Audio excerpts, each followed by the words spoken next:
Dragi prijatelji, dobrodošli u još jednu epizodu Zločina i senke.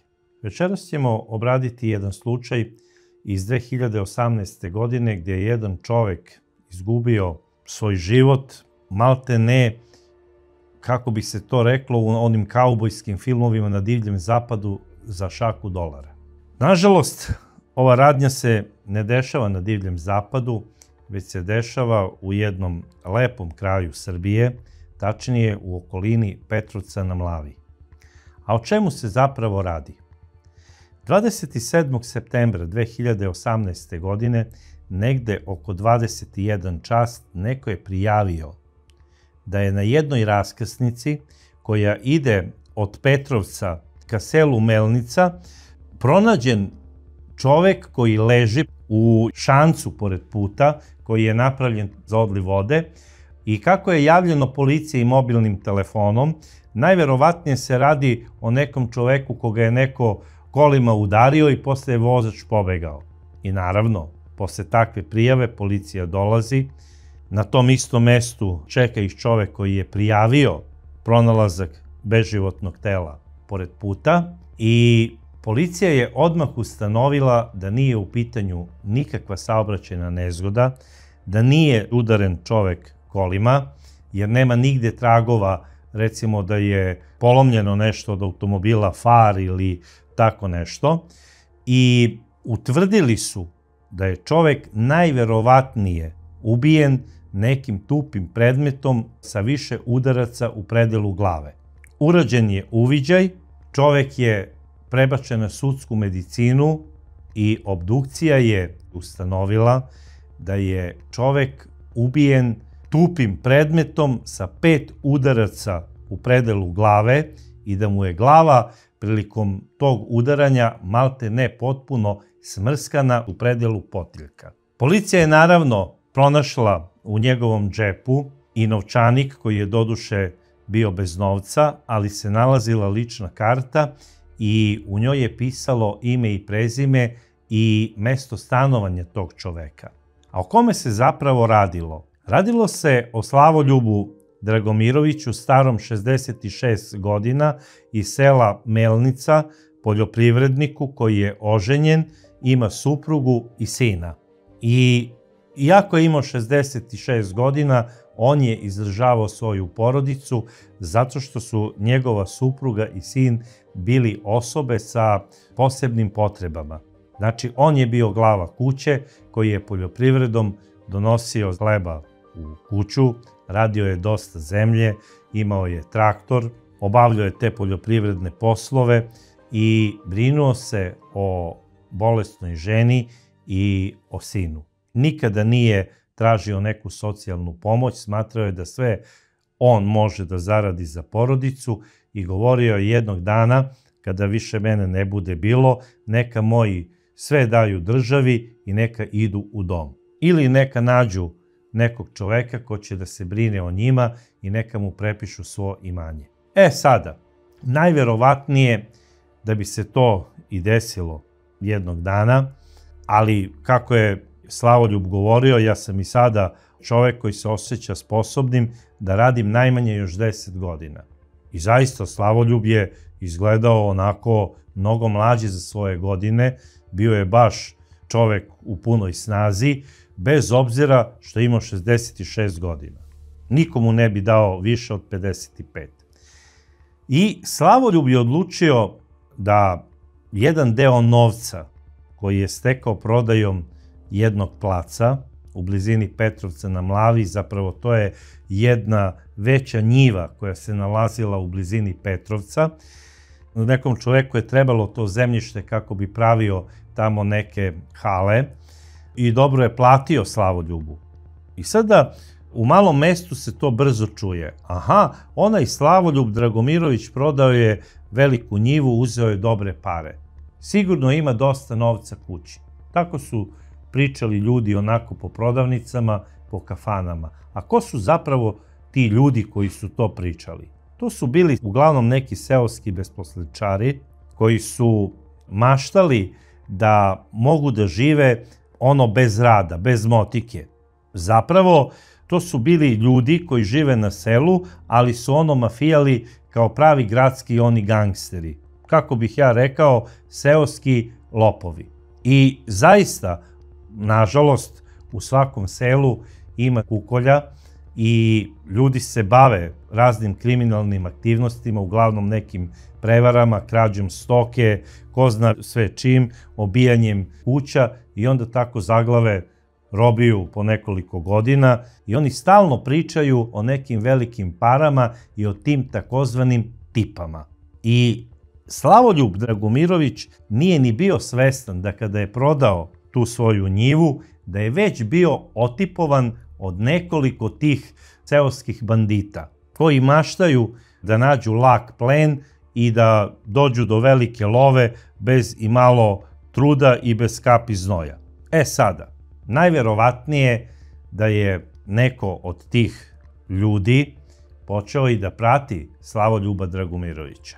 Najverovatnije i ono po kafanama kada bi nekada Slavoljub seo da popije pivo sa nekim čovekom, tu bi se pridružio i taj neki tiper, počeo bi priču sa njim, Slavoljube kako ide, čuvanje stoke, da li su dobri bikovi, da li su za prodaju, imali se para od toga, da li može da se živi i svašta nešto. Ili šta ti bi da prodaš onu njivu onako dobru dole kod Petrovca, jednog dana to si mogao da ostaviš sinu i uvek tako neka priča, odnosno to je bilo opipavanje pulsa ovog čoveka.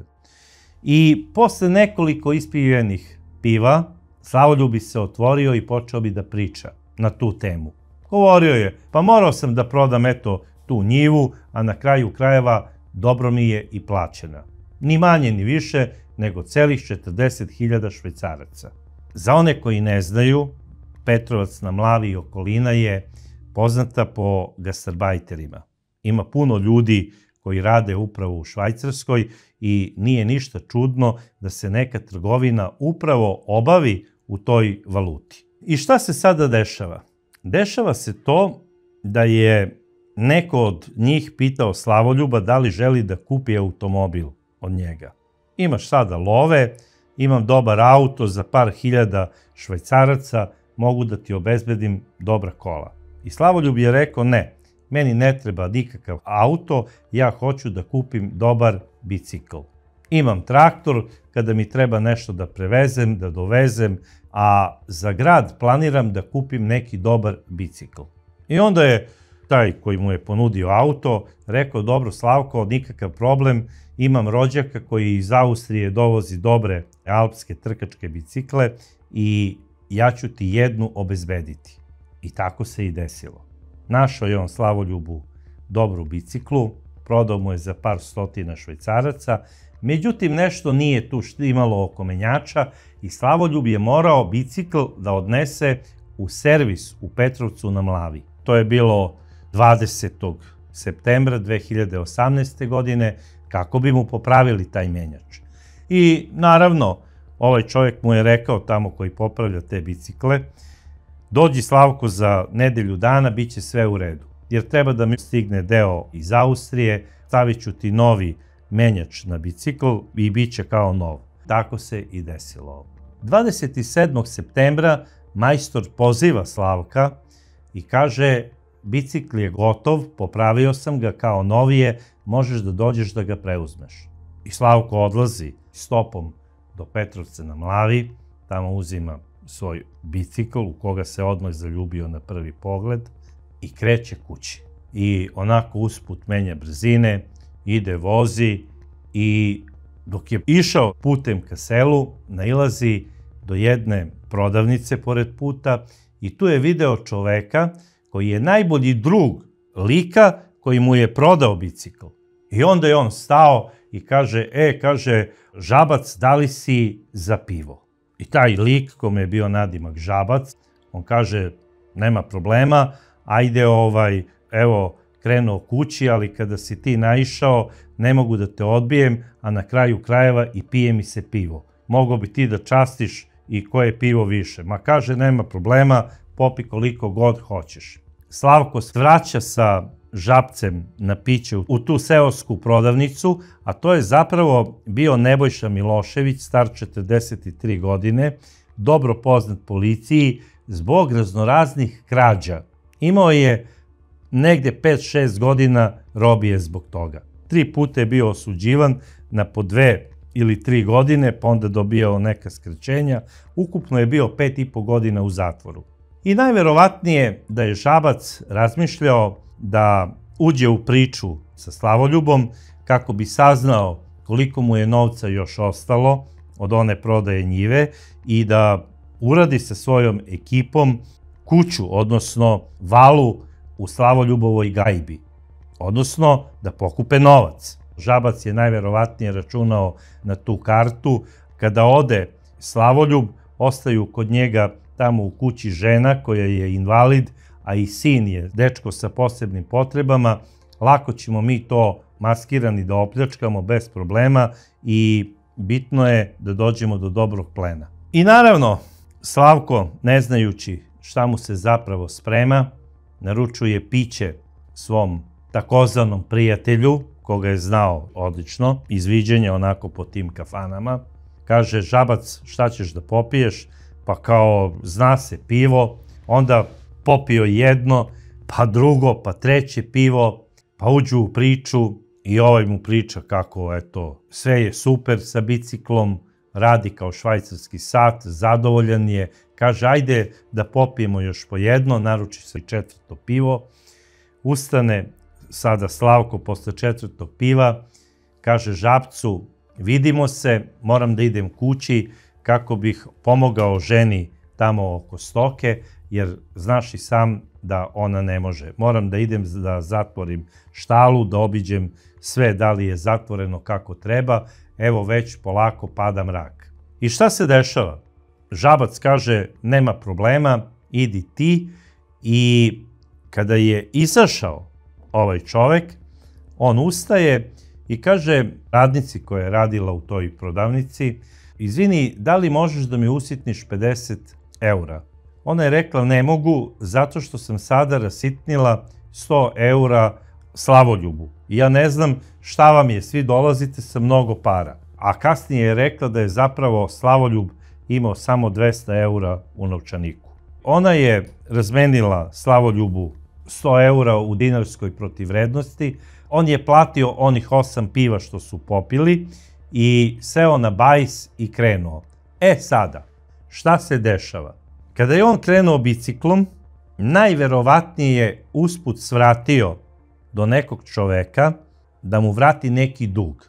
I to je i uradio. Jer i kad je razmenjivao ovih 100 eura, rekao je moram da vratim neki dinarski dug i neki dug u evrima.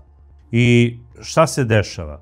Žabac izlazi napolje, zove svog najboljeg druga telefonom i kaže dođi kolima, imamo dobru šljaku. I taj njegov drug koji se zove Mališa, iz istog je sela kao i Žabac, iz sela Knežica. Mališa je samo stariji 13 godina, ima 56 godina, znaju se i iz sela, a i iz zatvora. Zato što je Mališa nekoliko puta bio u zatvoru zbog nasilja u porodici. 6 meseci, godinu dana, 8 meseci i ta fora. Ukupno oko 2 godine zatvora zbog nasilja u porodici. E sada, pošto su oni iz istog mesta, u zatvoru su tamo bili onako dobri, dobro su sarađivali, delili pakete, možda su bili u istoj sobi. Najverovatnije ga je i Žabac držao pod zaštitom nekom u tim zatvorima, jer kada neko dođe zbog nasilja u porodici, neretko biva izložen maltretiranju od onih starih, iskusnih zatvorenika. I Mališa je nekako gledao u Žabca kao u nekog vođu i slušao ga je. I kada mu je ovo rekao, imamo sada neku valu, idemo da uradimo jednog matorca, da uzmemo neku dobru lovu, jer pun je kao Titanik. Ovaj nije to dovodio u nikakvo pitanje da li je to tako ili ne. On je verovao Žabcu. I kaže, gde idemo? Pa idemo do raskrsnice koja vodi za selo Melnica. I tamo treba da sačekamo jednog čoveka koji će naići biciklom. I otišli su oni, boga mi, dosta su dugo čekali. I ovaj kaže, ma da nije otišao nekim drugim putem, a kaže, nema gde da prođe nego ovde. E sada, oni nisu znali da je Slavoljub u međuvremenu svratio do onog čoveka da vrati dug. I on je vratio tamo neki dug koji je imao oko 150 eura i seo na bajs i kreće putem svog sela. I negde oko 20 časova prolazi pored Mališe i pored Žabca, koji su u nekom sporednom putiću čekali u zasedi, u Mališinim kolima. I to su se postavili tačno na mestu gde je i uzbrdica malo veća i znali su da je Slavoljub neiskusan oko menjača koji ima na toj trkačkoj bicikli i da će sigurno sići sa bicikla kako bi prošao tu uzbrdicu. I tako se i desilo. Slavoljub Dragomirović, čovek koji ima 66 godina, dolazi do uzbrdice, tu je i raskrsnica, kreće ka svom selu, silazi sa bajsa i počinje onako bezbrižno da gura bajs polako i dok prođe tu uzbrdicu, a posle ima lagani put do kuće. I u tom trenutku dok je gurao svoju biciklu, nije ni primetio da je jedan čovek uzeo kolac iz obližnjeg vinograda, da je pritrčao njemu iza leđa i da ga je iz sve snage udario po glavi. I ne samo što je Slavoljub odmah pao, nego taj isti čovek ga udara još 4 puta u predelu temena. Znači, ukupno 5 puta ga je kocem udario po glavi. Nesrećni Slavoljub nije ni bio svestan svoje smrti. Znači, egzekutor ovog surovog zločina je Žabac. Šta sada on radi? On uzima Slavoljubovu biciklu i sakriva je u jedno žbunje sa namerom da se kasnije on vrati po tu biciklu kako bi je uzeo i nekom prodao. A uz pomoć Mališe Slavoljuba odvoze do onog šanca koji je pored puta i bacaju ga u taj isti šanac, a pre toga iz njegovog zadnjeg džepa pantalona uzimaju novčanik i u tom novčaniku pronalaze samo 20 eura i 300 dinara. Oni su ubili čoveka, zapravo Žabac je ubio čoveka uz pomoć Mališe kao saučesnika za samo 20 eura i 300 dinara novca. I šta sada oni rade? Sedaju u Mališin automobil i odlaze za Petrovac na Mlavi. Tamo u menjačnici menjaju onih 20 eura i odlaze u obližnju birtiju kako bi se napili.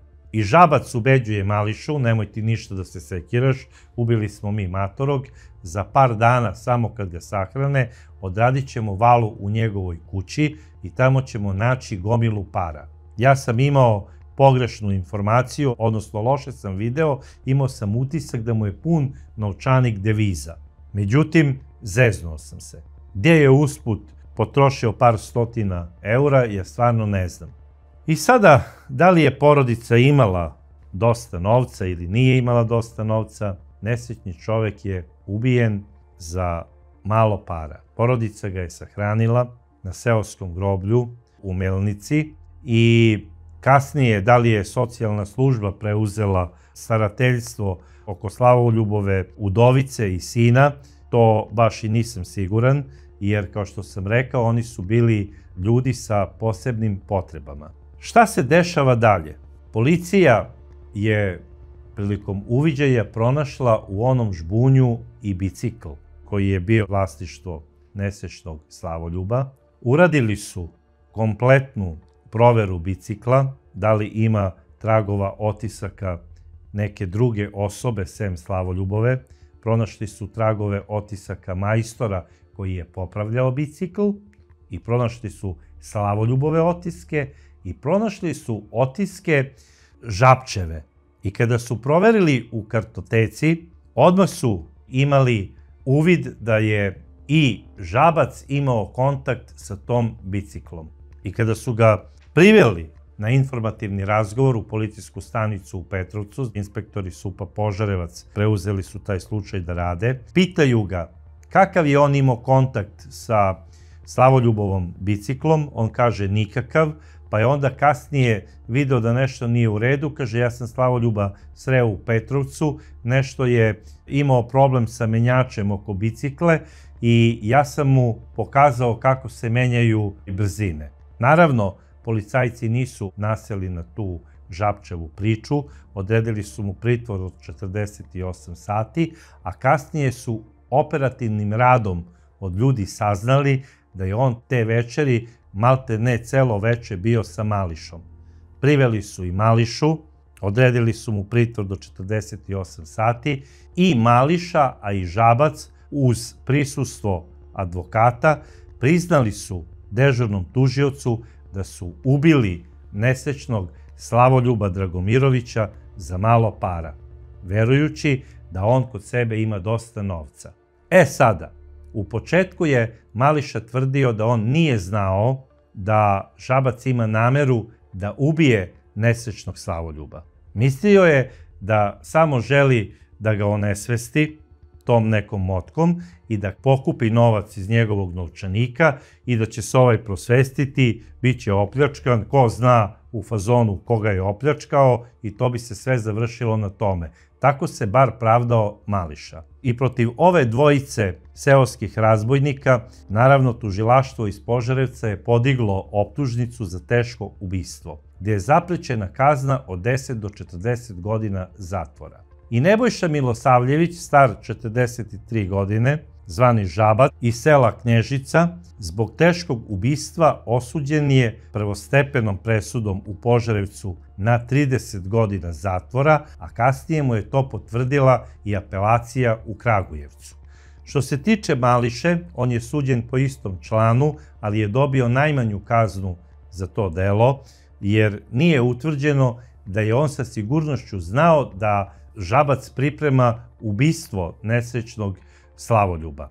Mališa je osuđen na 10 godina zatvora. I jedan i drugi sada izdržavaju kaznu u KPZ-u Zabela kraj Požarevca. Nesrećni čovek je otišao na onaj svet, znači pričam za Slavoljuba Dragomirovića, sa 66 godina zbog malo para. Brigu o njegovoj porodici najverovatnije je preuzela socijalna služba iz Petrovca na Mlavi. Ono što mogu da kažem, to je da nemojte da imate poverenje nikada ni u koga i nemojte da pričate nikome koliko novca imate kod sebe. Posebno je ona seoska bolest jako velika, da sve preuveličavate nekoliko puta. I ako je sad ovaj čovek prodao, recimo, tu njivu za 10.000 švajcaraca, on je rekao prodao sam je za 40.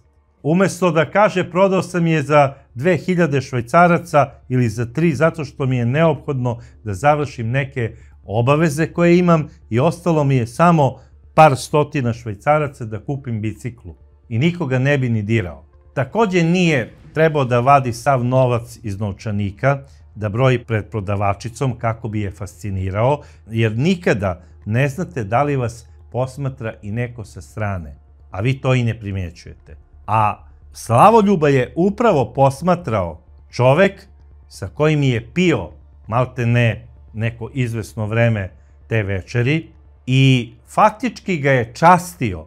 Častio ga je pićem da bi ga ubio. Malte neko da je naručio sopstvenu smrt. I sada, to su mesta gdje se svi ljudi između sebe poznaju. On sada Žabcu priča za koliko je para prodao njivu, a zna da je ovaj nekoliko puta bio zbog takvih krađa, odnosno zbog obijanja kuća u zatvoru. Krajnja naivnost ovog čoveka. Na kraju krajeva, on je bio pošteni čovek, poljoprivrednik, koji je znojem zarađivao svoj hleb, mukotrpnim radom je izdržavao sebe i svoju porodicu.